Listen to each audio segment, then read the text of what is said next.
mainstreaming and transfers of government agencies to eliminate functional duplications, overlaps, and reduction of public expenditure. Cabinet approved the recommendations for the rationalization of government agencies, commissions, authorities, and public expenditure, and approved the implementation roadmap spread over a period of 2 years. That is 2021, 2022, 2022 to 23. This roadmap was adjusted to end of December 2023 under minute number 237 CT 2022. The structural recommendations for the 69 agencies identified were merger, mainstreaming, and transfer of functions. Were designed and approved by Cabinet under minute 237 of 22, then 387 of 22, and 60 of 23. Currently, the implementation team is discussing the legal framework that give effect to the approved structures under the new dispensation. The implementation of the newly approved structures is planned for 1st July 2023. 2.1.2 Upgrade public sector training to improve relevance and impact. The ministry developed a capacity building framework and plan that stipulates the critical training needs at individual, institutional, and organizational levels. Established capacity building partnerships with entities like Enable, UNDP, Logodi, ICGU, among others, to undertake tailor-made trainings in key areas, for example, local economic development, strategic planning,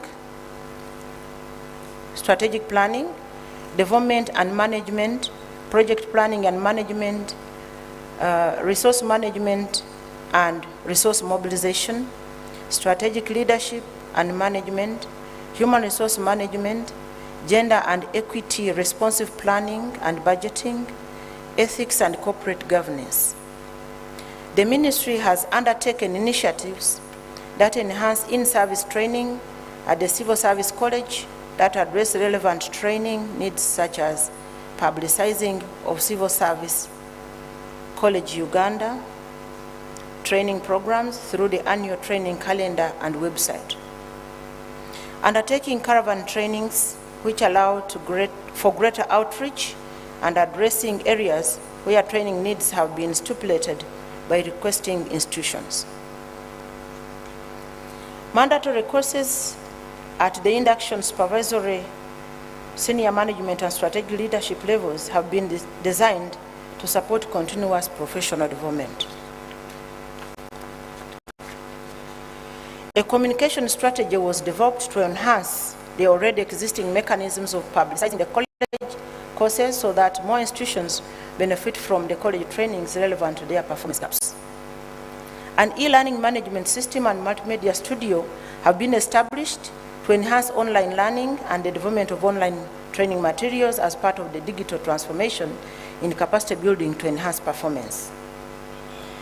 A framework for management of public policy research in the Uganda Public Service is in place, and constitution of a research management committee that will guide public policy development and training initiatives to improve relevance and impact is underway.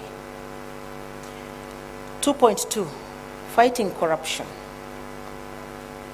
Carry out a pay reform and continue with salary enhancements to remove injustices and address the compression ratio in salary scales.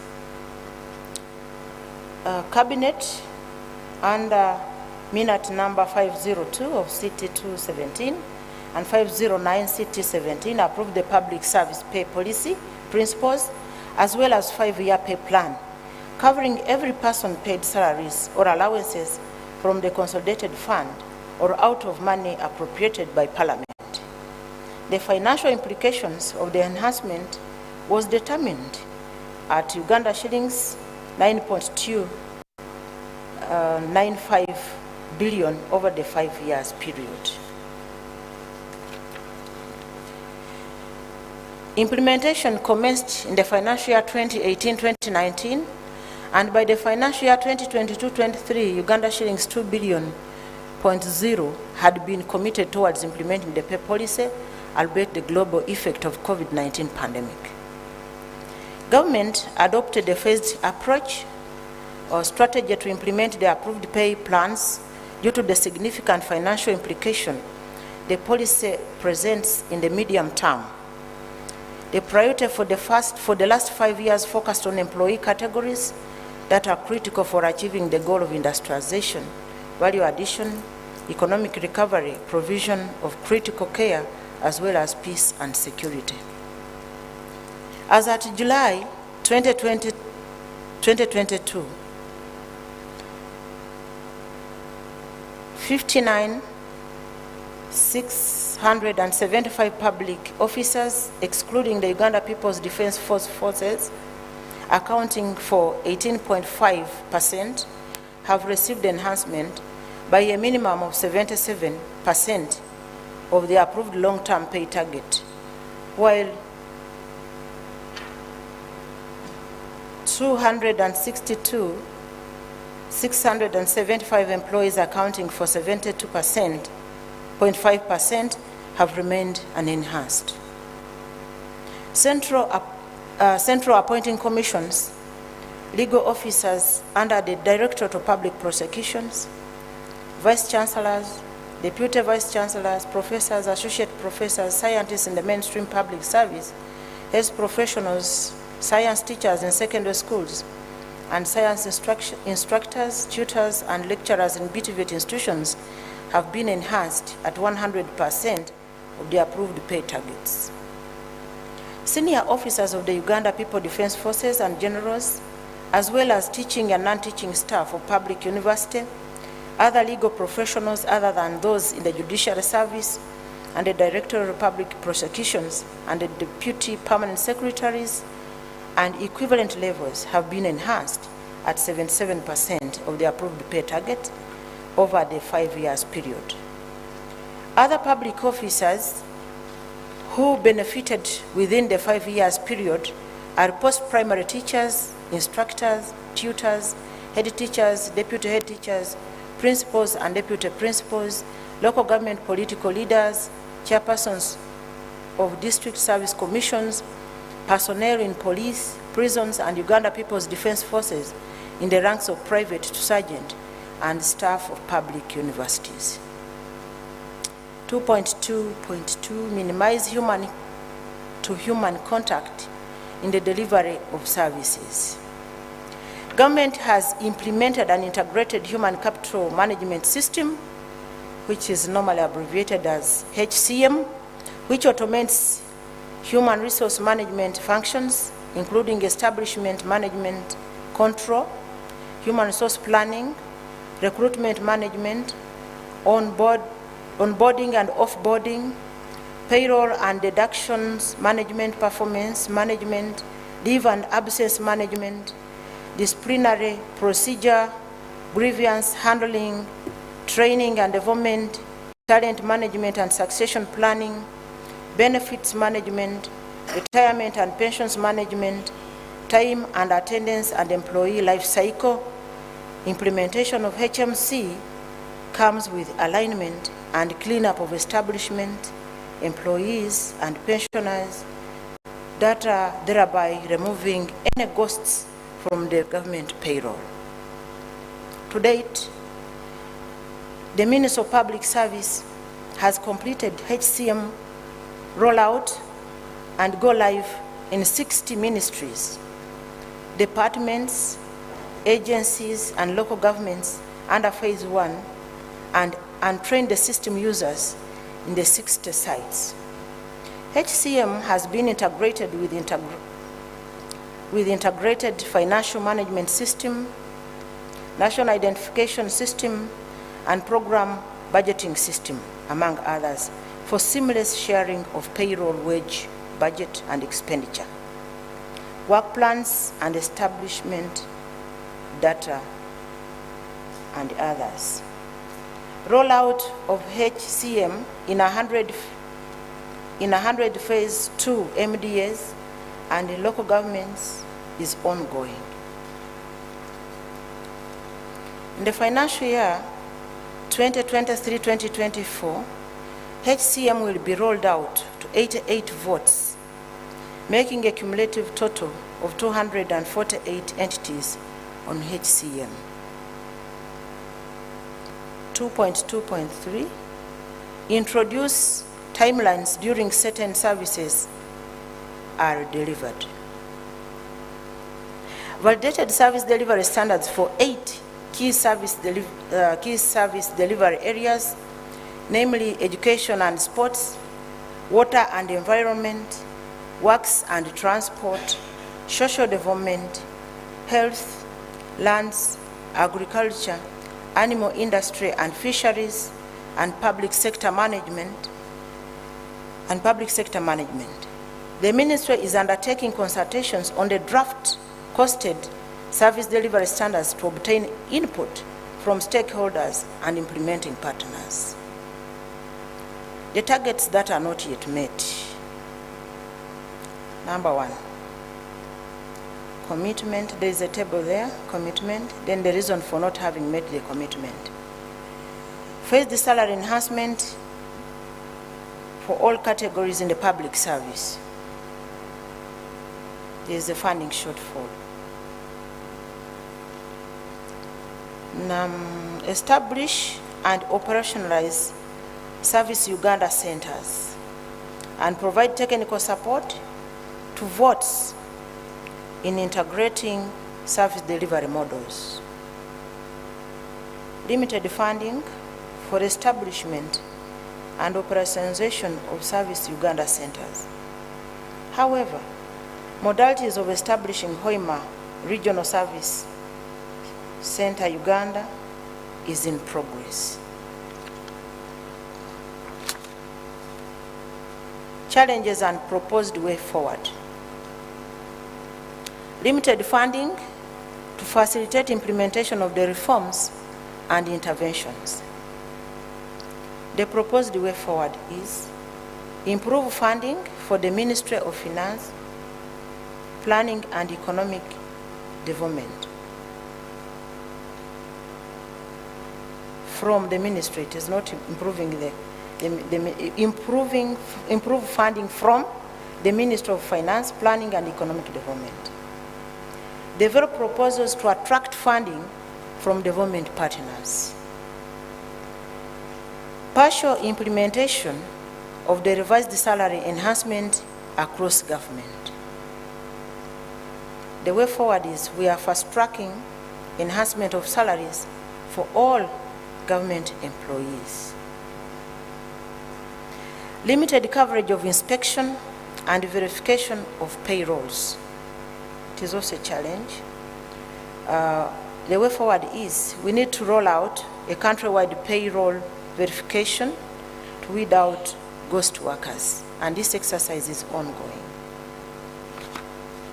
Ladies and gentlemen, I beg to submit. Thank you for listening.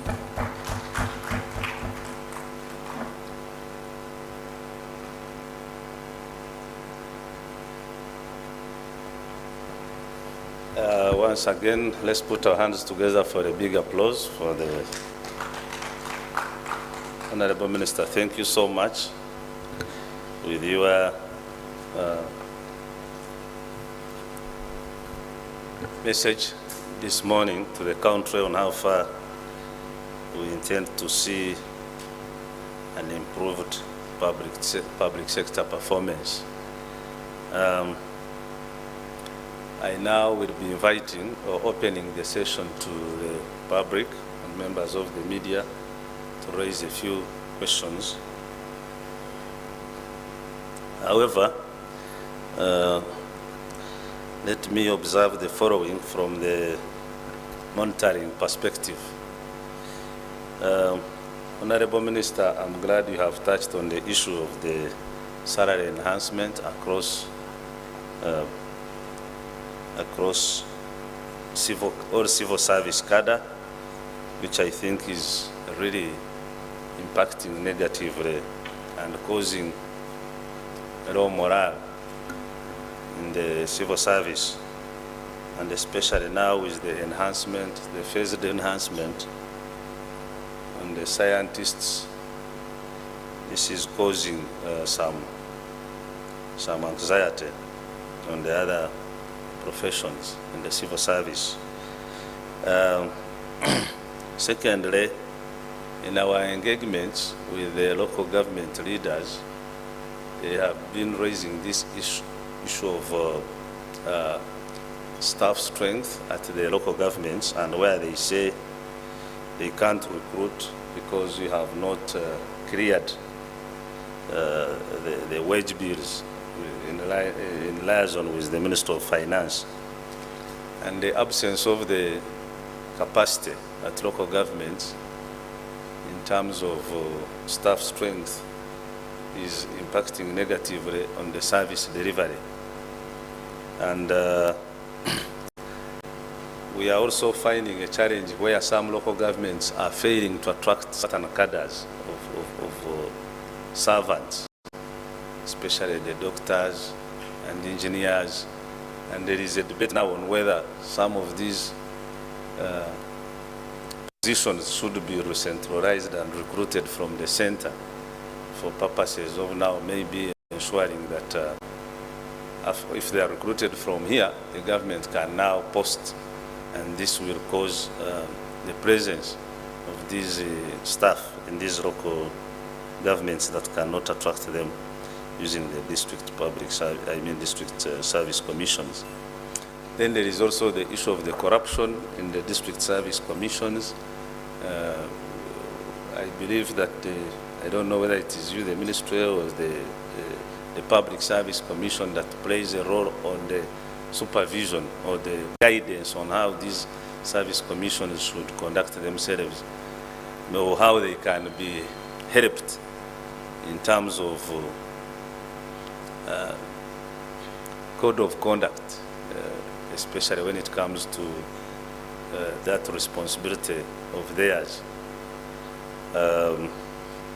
So these are the observations we have tried to find as we do our monitoring and tracking of the implementation of manifesto in reference to the public service and the public sector at large. So with those observations, I now want to open a discussion and invite members of the media and public to air your views for response from the responsible minister. And like I observed, Honorable Minister, you can answer, and you are also at liberty to take advantage of the presence of your technical team to support you or to complement you. Yes. Marvin, somebody to move a microphone here. Rogers.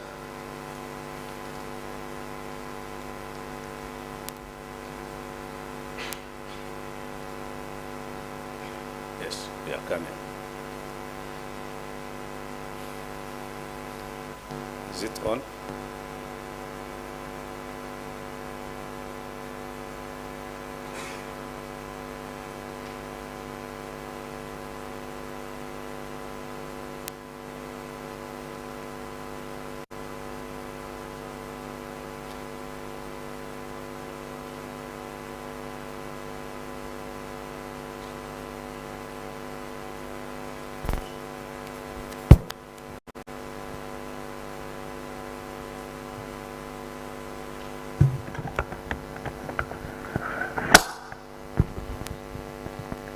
Thank you, Honorable Minister, for the presentation.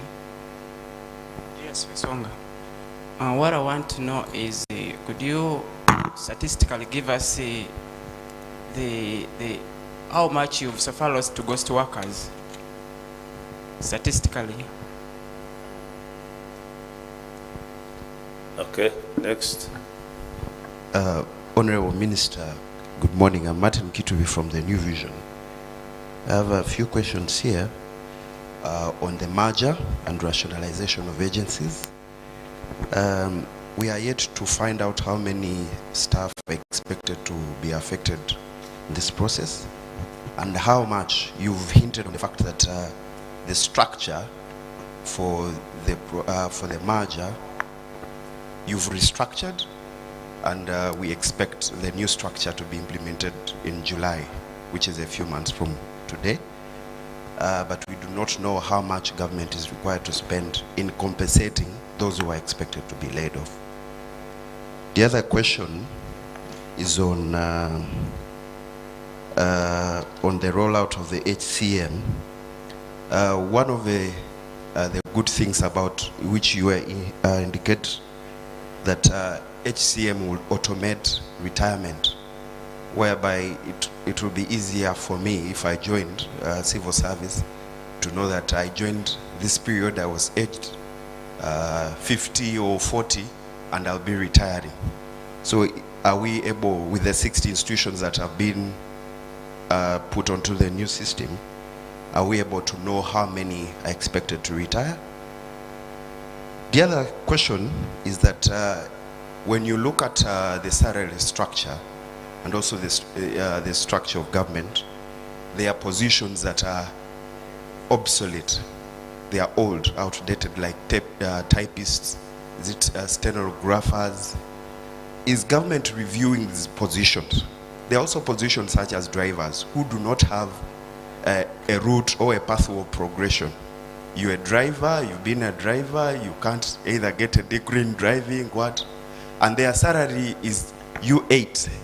So a person has been a driver for 15 years and the salary is U8, 200,000. Is government planning to look at askaris, cooks in schools to see that they have salary enhancement? The other two, there was a plan to have one of the reforms by the ministry to have a contributory pension scheme for all the civil servants. We need a status on that, and also the planned national fleet management policy, where government proposes to phase out procurement of vehicles for commissioners, directors, and whatnot.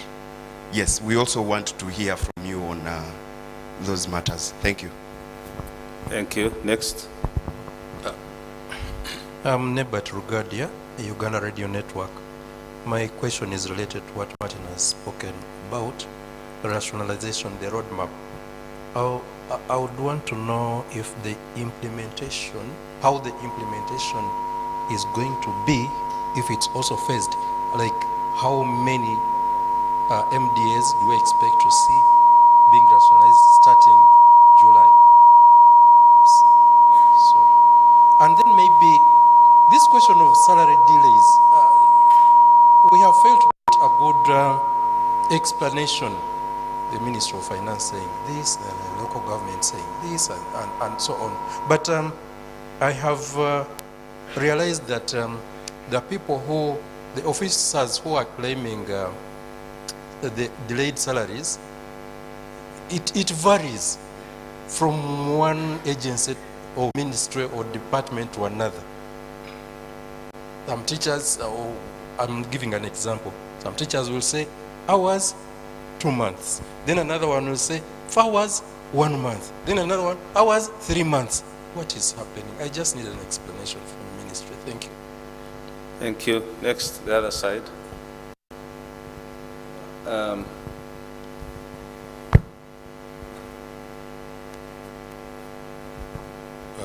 Thank you very much for the interactive, Honorable Minister, and the technical team. Now, I'm from Apollo Rionga from the State House Corruption Unit, and my interests normally are in the fighting corruption sector. I've noted that as you plan to tackle the corruption issue, you have some challenges there. So would request that wherever there are issues of corruption, you could continue sharing that information with the State House Corruption Unit or the IGG, because we have the capacity in terms of investigators and other manpower to do the thorough job around that side. So all we need is mostly sharing of information, and even in the districts and those are the local governments, and in the central side, we are capable in a way that, of course, there are issues we've had in the local governments, like District Service Commission, selling of jobs and other things, and difficulty in hiring people. You have to pay for those jobs. The president even mentioned issues of sexual harassment for ladies, for some people to access these jobs. So all we need is more sharing of information, some key pinpoints, so that we can also continue, making the ground even or level for everybody in that state. And that also goes to the monitoring.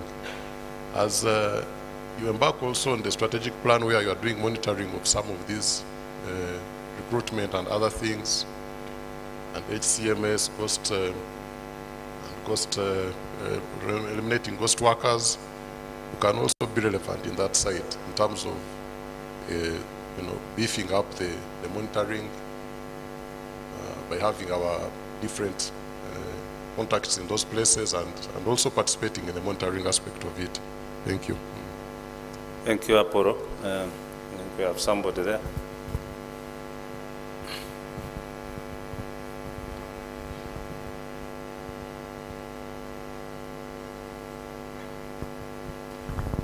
Thank you. Honorable, my name is Jordan Mubangizi. I work with NBS TV. A few questions. One,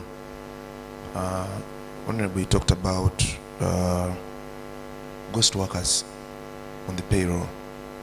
Who is in charge of the payroll? How much due diligence do you do on this payroll? Because it has become a song, and I heard you lamenting, and you're in charge. How much due diligence do you do on this payroll? Two, corruption in local governments.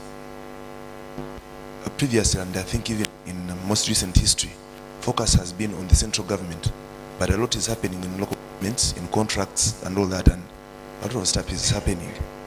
The other day, Minister of Finance suspended some staff. I do not know whether they were recalled or whether the investigation is complete and all that. And I'm asking you, Honorable, is there any strategic or deliberate effort to go down on these local governments and see what is happening? Thank you. I will also say we will have the Minister of Local Government coming in at one point, so keep in check. And then the Minister of Finance should be joining us this morning for a few other issues that you have raised. So we want to focus the Minister of Public Service on its mandate and how they are delivering on this in terms of the contractual agreements within the manifesto. Are you saying something? Yes, sir. Yeah. Yes, thank you so much. Good morning, Honorable Minister. And Tim Ivan is my name. I work with the African Youth Development Link. I want to speak on the question from the State of Human Resource report that you published of 2021, where one of the observations there is that the data is aggregated according to gender, but from a deeper thought, there is no disaggregation according to disability, meaning that within the public service, you either not taking into consideration the various needs of public servants who really need some special desire of attention and resources and tools so that they can do their work. But I also want to speak to the issue of the human resource survey. It looks like probably in this country we have areas where the resource capacity is high, areas of capacity where it's low. And from the trajectory report, you highlight that we're probably seeing an increase of many probably aging people able to retire. And when you look at the aspects of the data, probably we can have a gap in the future if we don't have enough data available for us as a country. On the last point is the probation of workers. You highlight in the report that it takes about 6 months for a worker to be on probation, but then in the report you highlight the gaps within the district service commissions as one of the challenges where people even go beyond 6 months on probation, which is against probably the law. I'd like you to speak on those issues. Thank you. Okay. I thought you had shared your thoughts. Okay. And you are the last one, so that we manage time. Thank you very much. Once again, my name is Jordan Mwangise. I work with NBS, but I have an observation, and it's good for you, Ndugu Bashash. Uganda has about 3 million persons with impairments. This is very important communication. They also deserve to know what is happening. This accountability is important for them as well. We do not have a sign language interpreter. Okay. And I implore you to have one, because they're all over the country. At least we could have one. From when we started on Friday, I've not seen one, and I put it to you that it is very important. Thank you. I think that's a very valid observation, and we'll have to see how to integrate it in our next agenda. Thank you for that observation. Yeah. Yeah. Yes, good morning. My name's Drake Nyamugaba from MCF Radio and online. I'd like to know how the ministry is addressing the issue of pension arrears for the retired officers. Okay. Thank you very much for your observations and queries. Honorable Minister, I want to hand over back to you, and then you can also take advantage of the presence of the technical officers to compliment you on your answers. Thank you.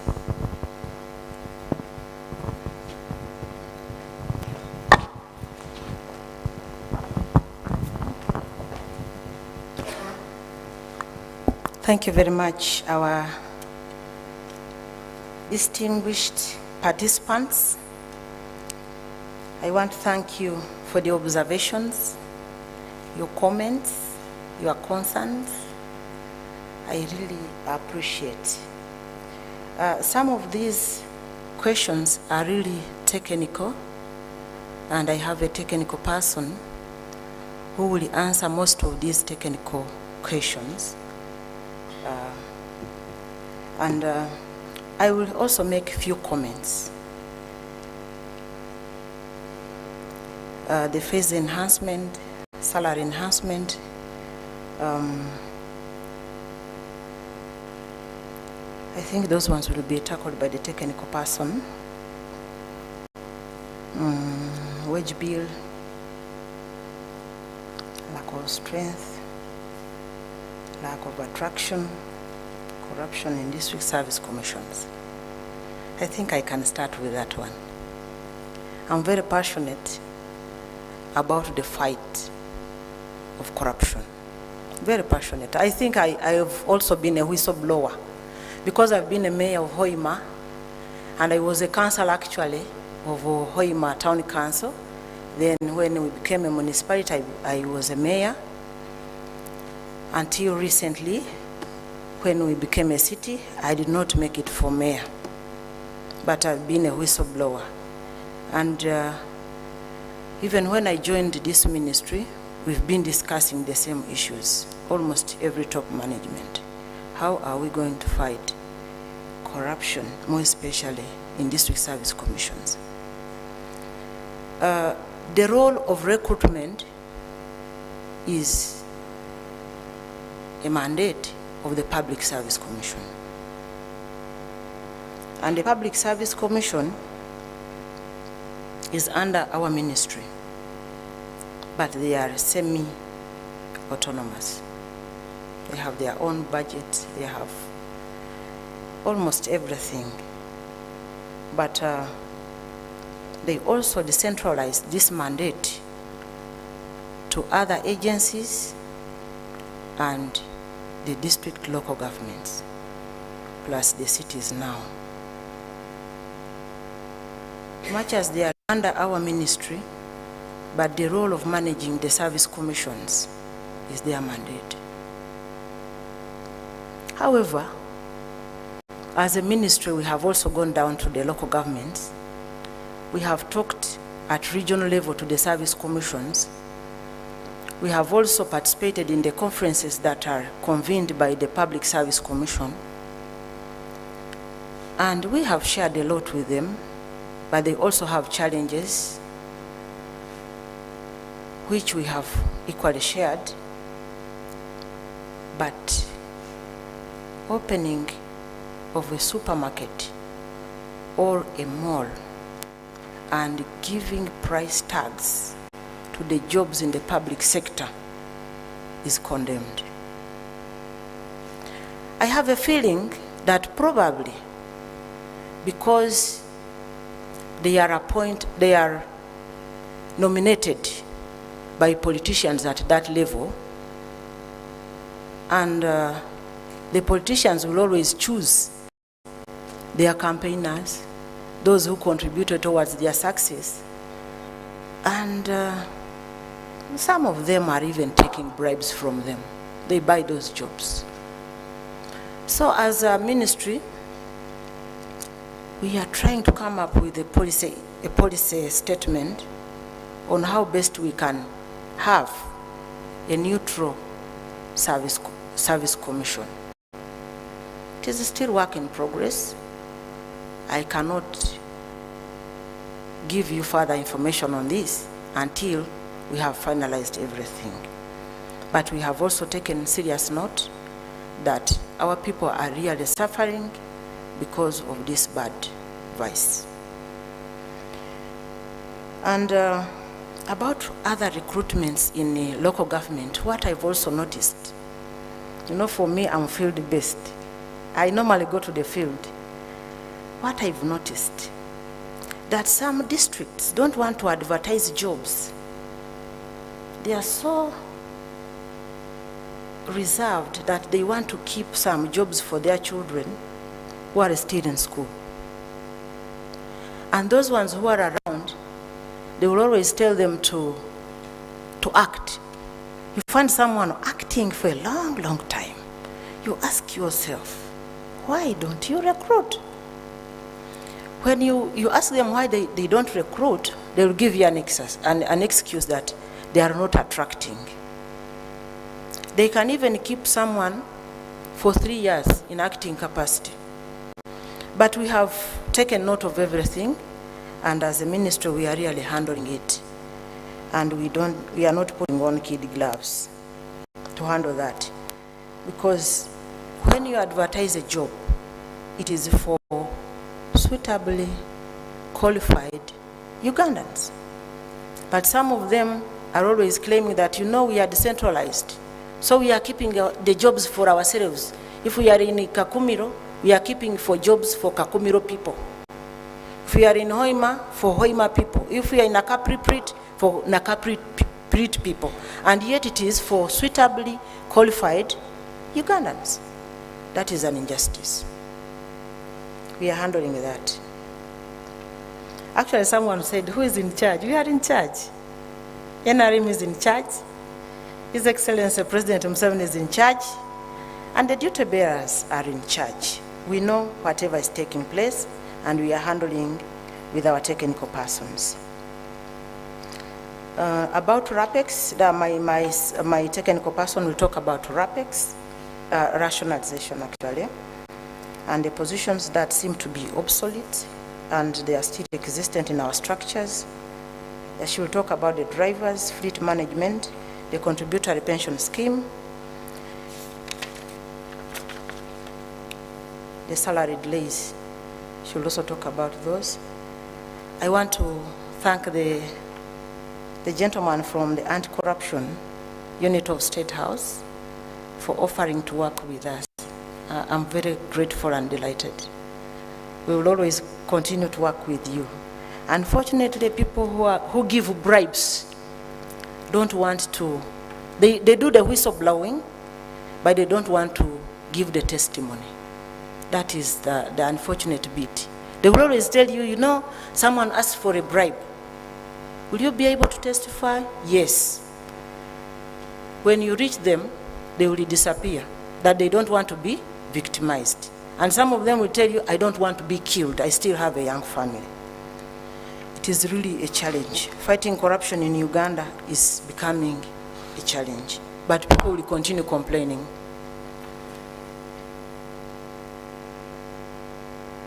The ghost workers on the payroll, payroll management, salary payment, everything was decentralized. But the technical person will give us more details on how the ghosts access our payrolls. Is there any deliberate effort to go down to the local governments? Yes, we do. We go to local governments per quarter, and our team normally do technical backstopping because they have decentralized almost everything, but they do the technical backstopping. But they cannot cover the entire country at a go because of the limited resources to facilitate them to move around. The human resource report that was published, the PS will give us more details on that. And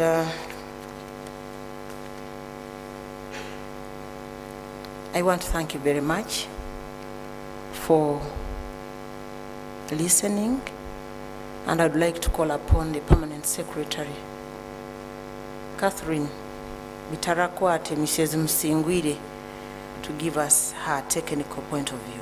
Thank you very much.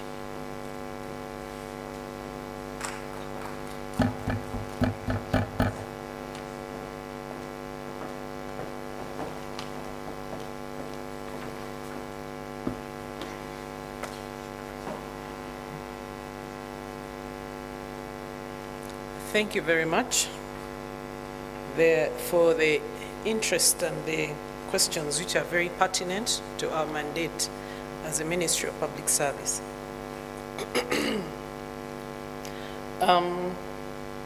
You have asked a question on staff strength being low, especially in the local governments, due to non-clearance of recruitment by the Ministry of Public Service and non-availability of wage from Ministry of Finance.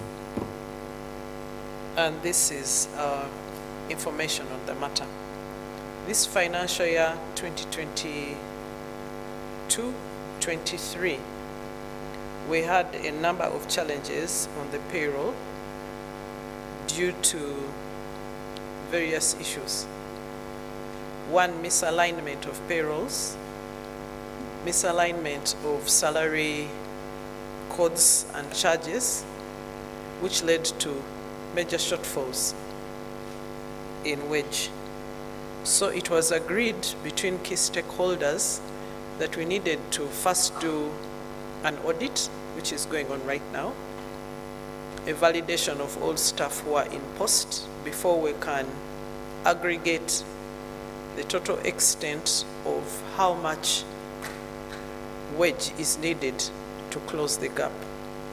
You'll also note that it was a year in which there was enhancement for salaries of the sciences, both the medical scientists and the non-medical scientists, who included general scientists and teachers as well.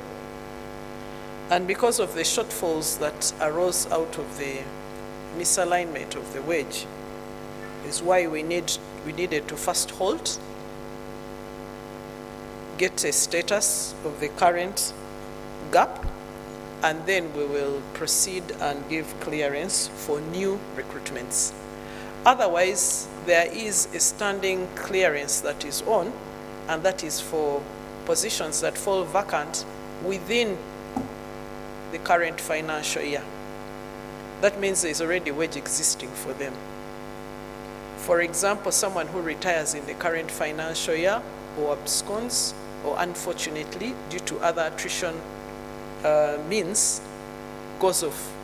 Then that wage that is existing, that person does not, that institution does not need a clearance from the Ministry of Public Service. They just go ahead and recruit. Then regarding the complaints that have arisen due to corruption incidences in the district service commissions, the mandate to supervise directly is with the Public Service Commission.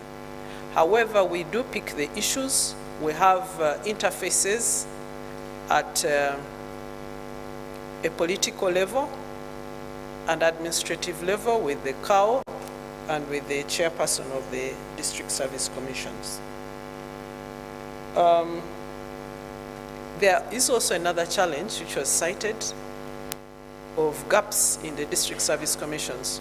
Where a district service commission is not fully constituted, there is permission that is sought from public service commission to allow that district to recruit using a district service commission of a neighboring districts. So that shouldn't be a 100% challenge. There is an immediate solution that can be made. And of course, the other is to task the district that is affected to forward their nominees for clearance by Public Service Commission. Now, the question of how much has been lost to ghost workers, we are yet to know because the audit is going on now. We're expecting to get these figures before the end of June.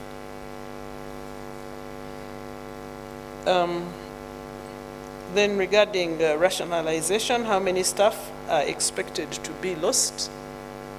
This will be published at a later stage. Right now, legal reviews are ongoing. The human capital management system is supposed to enable ease of retirement. And the question was, can we be able to tell how many people are going to retire? Yes, we can tell almost 100% how many people are going to retire by running the system, the HCM.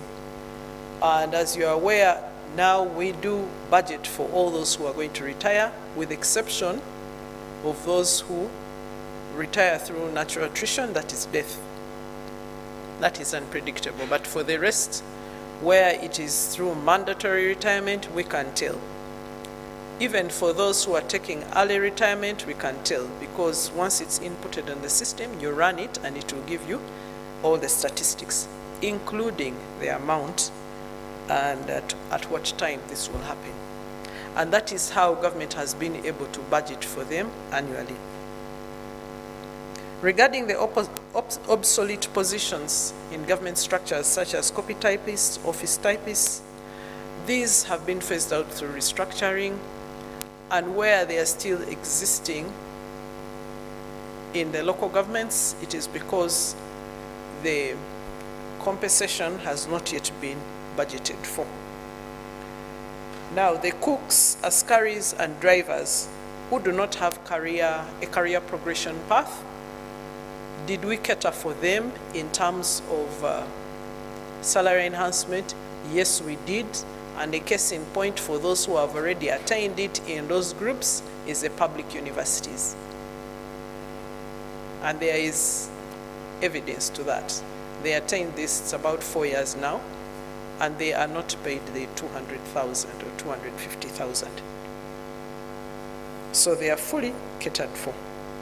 The planned fleet management policy, where are we at? The planned fleet management policy has got a second review and is going to be retabled before cabinet. The public service pension fund, this one is in advanced stages. The public service pension fund bill is before Parliament. It is at the level of the Public Service and Local Government Committee who are considering it, and their report should soon be out, such that then it goes to the floor of Parliament. The implementation of the rationalization exercise. What next after July 2023? What is next after July 2023 is that there should be, once the legal reviews have been concluded, this should be published. The legal reviews should be published, and then we start the validation of the staff, validation and recruitment of staff, and positioning them into their new entities. Why delayed salaries? Why delayed salaries? There are several reasons, most of which are institution specific. That's why you rightly pointed out that some are saying it is 30 days. others saying it is 2 months. So these are institution specific and it's not due to a system. The peculiarities of these institutions, we have teased them out in each of these institutions and addressed them, whether it is a matter of a training issue, is it inadequate budget, is it a late warranting of the cash limits by the accounting officers, and that is how we have been addressing them. The others were caused by misalignment of the wage. I note and appreciate the comment from the anti-corruption unit in State House about sharing information with it and IGG, and will comply accordingly. Then there is an interesting question. Who is in charge of the payroll and why are the lamentations continuing? Government in 2014, July 2014, decentralized the management of the payroll to the various votes. Why? For purposes of accountability, for purposes of reduction of bureaucracy. And the accounting officers are in charge because they directly own the human resources who are under them. So they approve their accessing the payroll using the appointment letters, the NIN, promotion letters. NIN is National Identification Number, to authenticate that these are the people who actually say they are who they are, and using the biometrics. Right now, we do have an integration between the integrated personnel, payroll and personnel systems and HCM, as well as the National Identification Register. So at the onset of an officer coming to access the payroll into an institution, his national ID number, his card, is entered into the system, and then we get a pop-up from NIRA, which shows that this person is bona fide, he's the owner of the ID, and also check the minutes and see that the letter he's holding is authentic, and then he can access.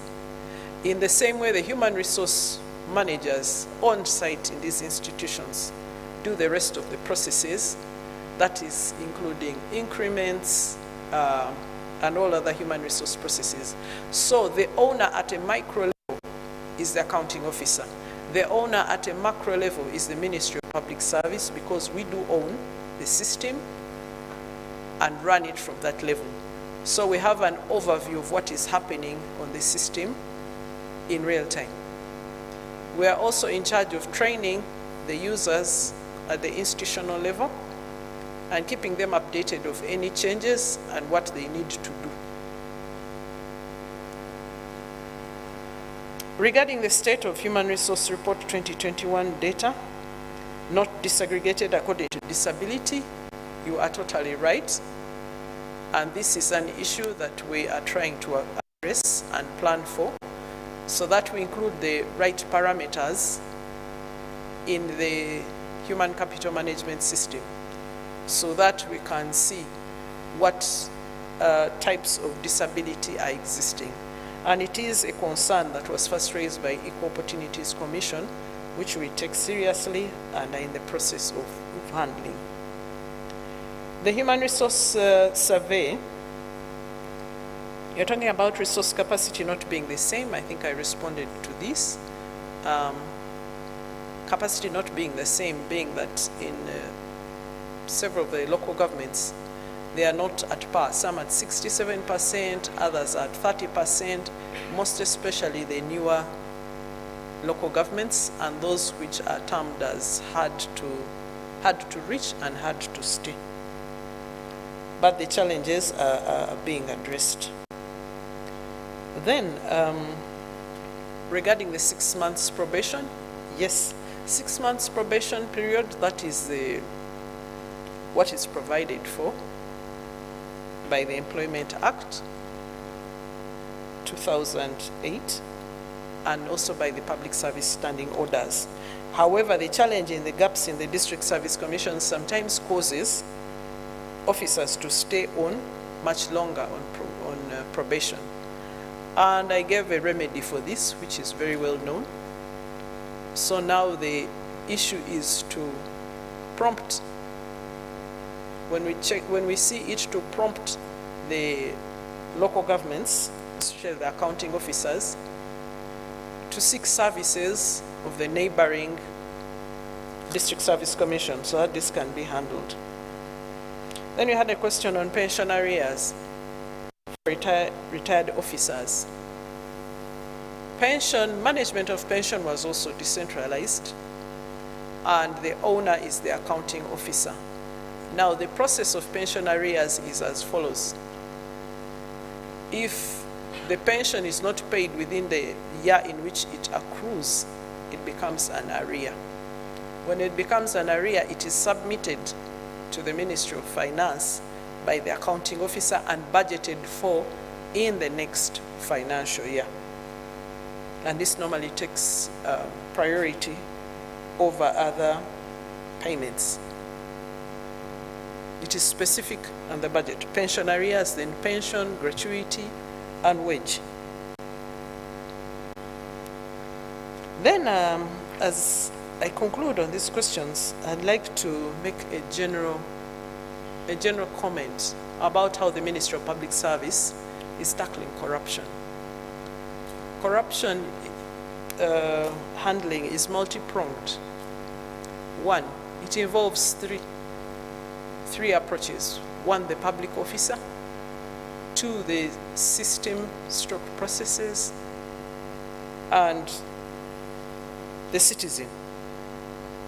And this is well articulated in the Public Service Transformation Program under NDP 3, and as well as the Public Service Transformation Paper 2011.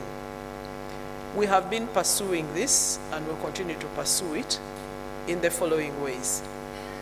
Regarding the public officer, we are looking at, one, motivating the officer beyond pay, looking at issues to do with sustainability of payment of pension, because truth be told, the fears of inadequate social protection are part of what drives people to be corrupt out of need. Then the one which is out of greed is being tackled by system reforms. That we reduce the interface between an officer and a client. How? Through automation. Like with the human capital management system, the level of automation has been moved higher, a notch higher.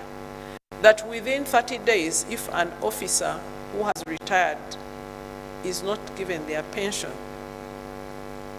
the system automatically drops him on the pension side. He doesn't have to come and negotiate, just automatically transitions him. And that means the person must be paid. The other that is being done is encouraging and supporting institutions that have gone to e-payments so that you don't have to negotiate. You're given a bank payment advice form and you go to the bank and pay for your land title, for registration of whatever. That is also another mode that is reducing on the corruption. The third is when we are looking at the citizen. You had a mention of service delivery standards and client charters. All institutions are charged with the responsibility of developing and disseminating their service delivery standards and client charters. What do I mean by this? When I make a commitment as an institution that the registration or the receipt of your pay is supposed to be within 30 days, it is documented and I make sure it is known right down to the grassroots. I issue a document which is endorsed right from the leadership of the institution, that this is our commitment. We shall pay your salary by the 30th of the month, 30th day of the month. We shall register your land title within 14 days, I'm giving examples. We shall clear your building plan within this period of time. And those are some of the ways of ensuring that our citizens are accountable. Our public officers are also accountable, that the citizens have enough information to demand and can hold us accountable. Honorable Minister, colleagues and the press, I beg to submit.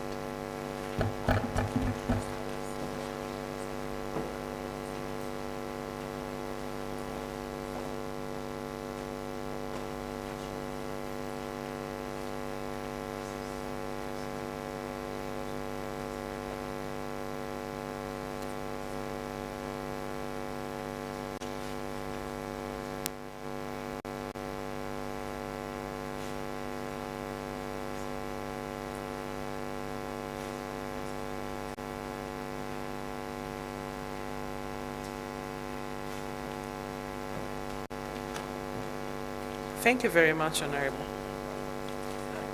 The issue of pension arrears, there's a question of who is pensionable and who is not. We are experiencing a lot of complaints and demands besides the initial submission which I made. That was for those who are obviously pensionable and were already receiving pension for one reason or another, drop off, or there is a delay to pay the commuted pension gratuity, the big money, the lump sum. But then there are others who are coming up and are mentioning that their pension arrears. Some of these were falling in the category of short service. Where you have a short service, then your pension is a one-off. It's a one-off. You may be given the equivalent of 3 years annual pay as a one-off. Or if you have taken an early retirement on gender grounds and you are employed for a very short period of time, 10 years or less, that may mean that you get less. And it may be so short that it does not make logical sense to be paying you 5,000 shillings per month for the next 15 years. So you'll be advised that you take your money once. Then there are those who absconded. They abscond and then come back to the Ministry of Public Service when they hear, there's salary enhancement for scientists. And someone comes with a document which was never acknowledged. He didn't receive any response, but walked away. And now says, I should have retired at that point. Please consider me as having retired. And they have claims on pension. That is one group which is not eligible for pension. Then there are those who worked in the East African community and were paid as a one-off because the agreement at the dissolution of that institution had stated so. People who had worked for a short time and they were paid their money, but now will come up and say, no, we do have arrears. So those are some of the peculiarities and the situations which I can talk about. And then there are others who are even given a non-pensionable appointment, short-term contract. Short-term contract with a gratuity. So at the end of this short-term contract, most especially there were some who were under a scheme called group employees. They were given a one-off, and that was the end. So some people do come and claim that, no, I must have received this. So those are the categories that fall outside. Then there are others who are in institutions that had separate, excuse me, had separate savings schemes, totally separate from the public service pension scheme. Those are also cannot claim any pension arrears from the public service. There are some under railways, there are some under Uganda Posts and Telecommunications, various institutions where some officers have come up and claimed these arrears. Otherwise, for all the genuine ones, we look at the documentation. We look at the appointment letters and the period of service. Where there is no evidence of any of these, then it becomes difficult, however well someone explains themselves, then we are legally bound not to take any action. I thank you.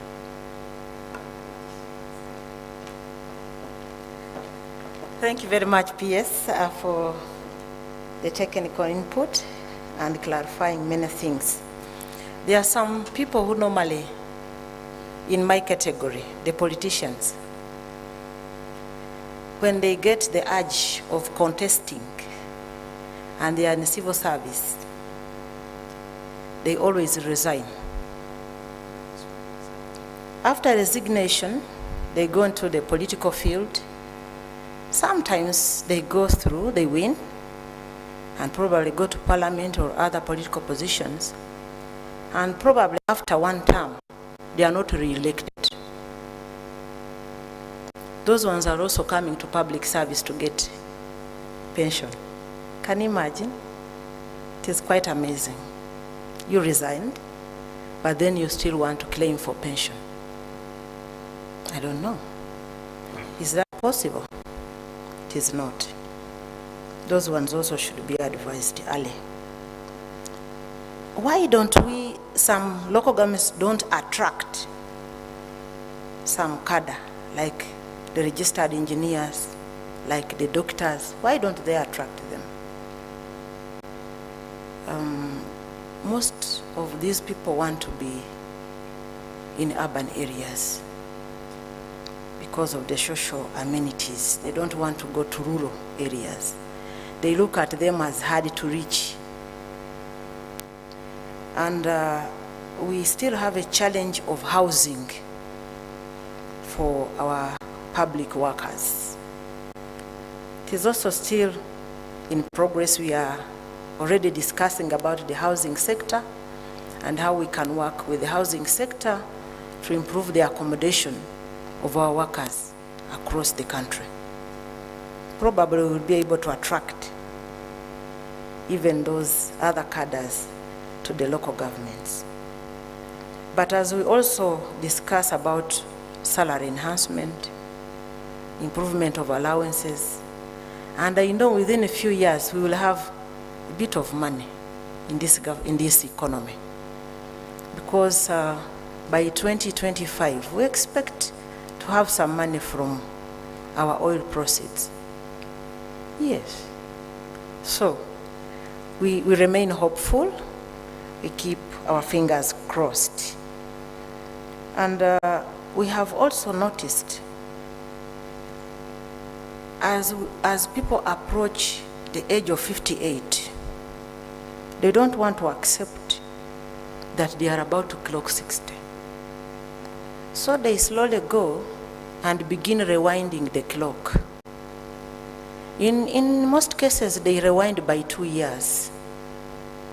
2 years. You know, they want to remain in the system. You know, sometimes Ugandans are very beautiful people, but amazing. They will always tell you, you know, in government you are not giving us enough, but they don't want to leave us. They can't go.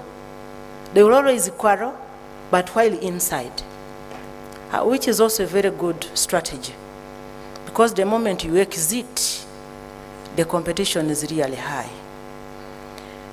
And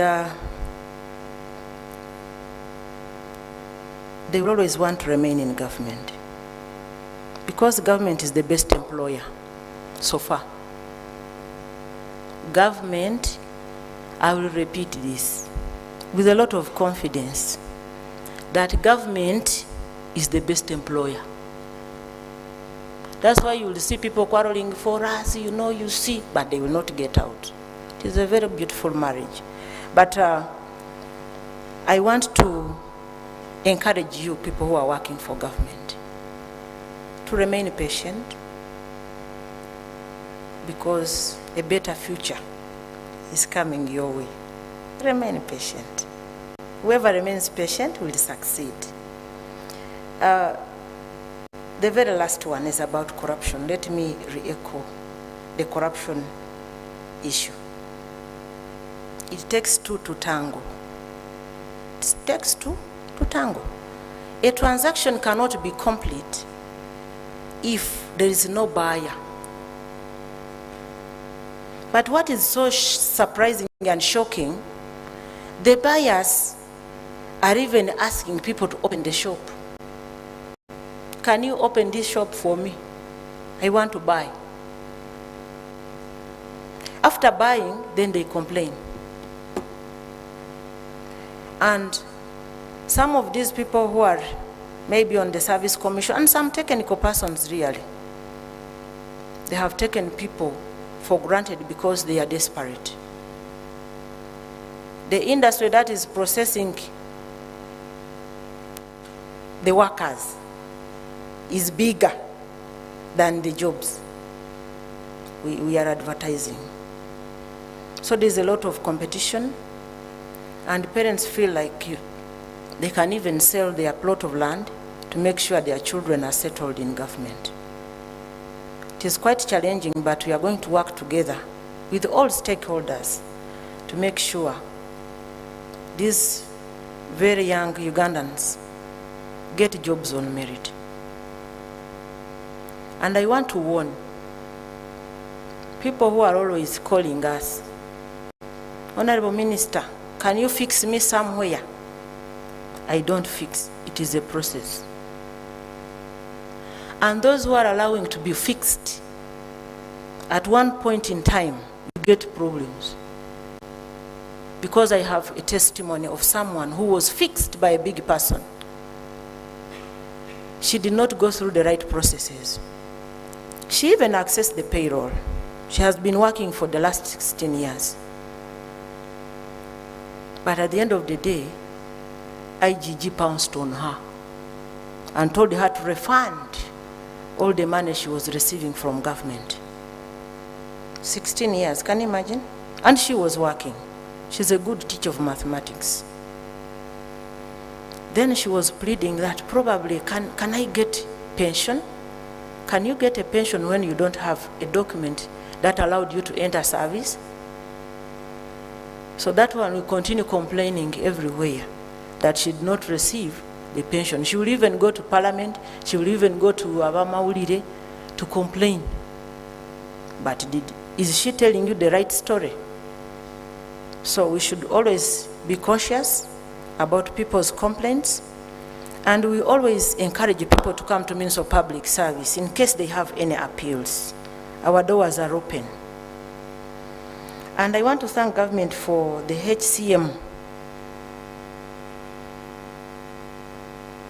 because this one is going to be automatic to delete whoever entered fraudulently, and it will automatically put people into the pension payroll even when they don't go through hassles. It will detect. Then Service Uganda centers will bring services closer to the people. For example, we have a service center in Kasese. All services are in that same building. We are going to establish another one in Hoima for that region. Then even others will come along. Those service centers will help our people to ask any question and to access services nearer to them. I want to applaud you, Mr. Washasha, and the entire NRM leadership for allowing us to explain how far we have gone into the manifesto implementation midterm. And I want to assure you that we are in charge, and the Minister of Public Service, under her mandate, is doing whatever it takes to make sure Ugandans are served well. I want to thank our technical persons for always standing with us and guiding us, because we guide ourselves. We are this side and we complement each other. So we want to thank you very much, Permanent Secretary, for giving us this report, and we continue to work for the growth of our country, for God and my country. Once again, we put our hands together and give a big applause to the Minister and the technical team for a good job. Maybe let me make this special request to you, and probably on behalf of the media, that the government has really done a lot, and we communicate less. And many of our people in the civil service claim they tend to cover themselves under the public service standing orders, not to give information. And I find this, well, a bit out of order, in a sense that now most of the world is moved, it's an information age era, and we cannot run away from this. We cannot hide our hands in the sand. We cannot hide our heads in the sand by refusing to give information. If we don't give it, others will, and they will give it in a distorted manner, and then we'll always remain reactive. I thought maybe PS or the Minister, you could revise that section of the standing order and give a notice that these civil servants, PSCs, chief administrative officers, and all at all levels should come out and support the political supervisors in airing out this information for purposes of the citizens to appreciate the standing of government on many issues. Otherwise, we want to thank you once again for sparing time to come. Honorable Minister, you know you supported this in Cabinet, this issue, so you are here on Cabinet duty. So thank you, members of the media, for still our appeal is that please take these facts as they are and we inform our citizens. Don't create your own stories. And then all the presentations that have been made will be served to you for purposes of even you making ambassadors of government. Even when you are a fourth estate, you are not only there to criticize, but also to promote. We are all Ugandans and this is our country. Thank you very much. So I want to declare this session closed. Honorable Minister, we will request you for a photo session. And for our media team members, you know, many of you came much earlier. We have a cup of tea. Let's have the photo session, have a cup of tea as we wait for the Minister of Finance to come and we proceed with the program. Thank you very much.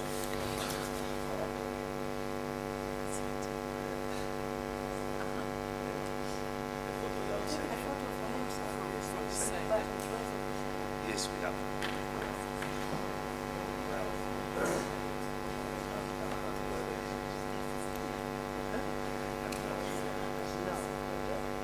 So it's just a photo.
UBC, inspiring Uganda.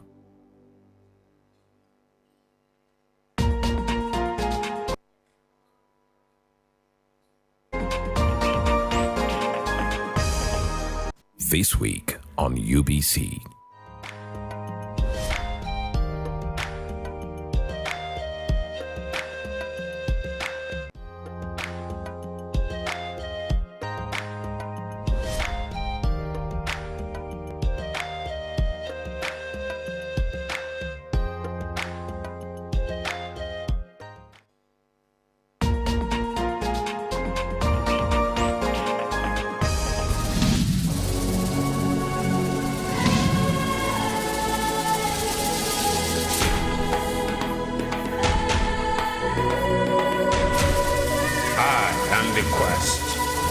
Giver of life, Alpha without Omega. I am Africa. Hail to Uganda, the Pearl of Africa, a land with the world's most beautiful, captivating features. Hills, mountains and valleys, the enigmatic animal species in the wild. A land where Africa is condensed into one small country. Discover the fountain.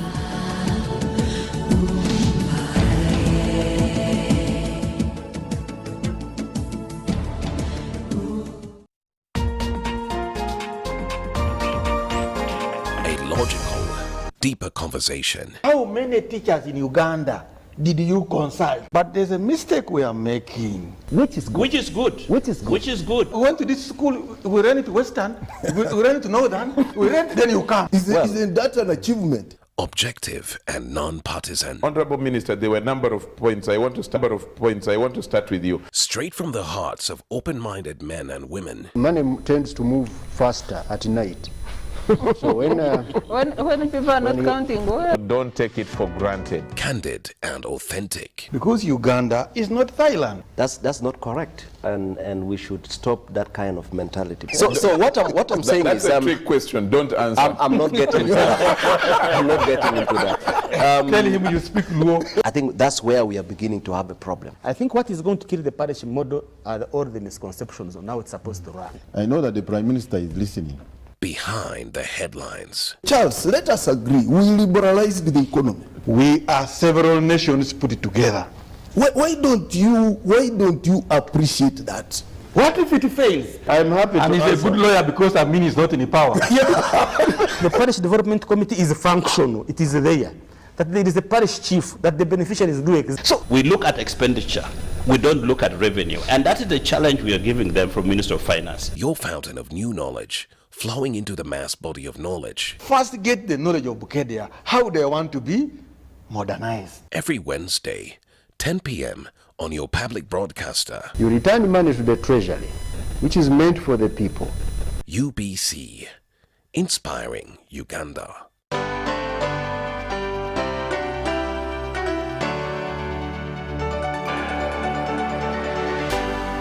UBC, inspiring Uganda.